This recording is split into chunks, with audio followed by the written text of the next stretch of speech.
Viral di media sosial, psikok dokter di Palembang yang juga TikToker, Niko Saputra Nugraha, tertipu jasa titip tiket konser Coldplay sebesar Rp12.500.000. Gua ketipu 12 juta gara-gara just tip tiket Coldplay. Gua bakal ceritain. Inilah dia curhatan psikok dokter di Palembang yang juga TikToker, Niko Saputra Nugraha, yang ketipu dengan jasa titip atau just tip di media sosial tiket konser Coldplay yang digelar di Jakarta pada November 2023 age.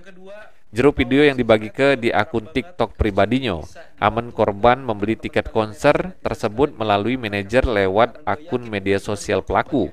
Awalnya korban tergiur karena testimoni nyo bagus-bagus, sehingga korban membeli 2 tiket dengan harga Rp12.500.000 dengan cara transfer ke rekening pelaku. Kuasa hukum korban Feby Irianto pas ditemui ngatoke, sesudem korban transfer duit, korban berniat menanyo ke tiket tersebut melalui WhatsApp, namun nomor korban malah diblokir oleh pelaku. Lantas korban nyubung ngubungi make nomor lain, ecek-ecek nanyo tiket direspon oleh pelaku. Ngeraso ditipu, kemudian korban melalui manajer yang didampingi kuasa hukum ngelapor ke kejadian tersebut ke Polda Sumsel. Terjadinya transfer, Instagram maupun WhatsApp-nya kita konfirmasi lagi kapan bisa diterima. Dia tidak ada konfirmasi lebih lanjut.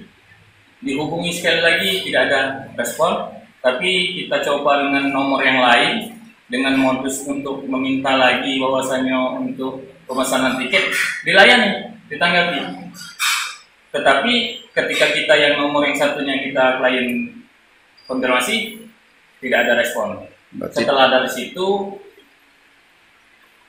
atas nama Fix Konser yang IDM ini di Instagram telah berganti nama akun.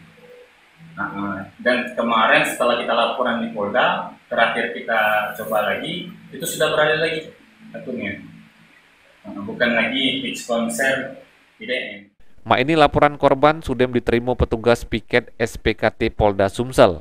Selanjutnya laporan tersebut bakal ditindaklanjuti oleh Subdit Cyber Direktorat Reserse Kriminal Khusus Polda Sumsel.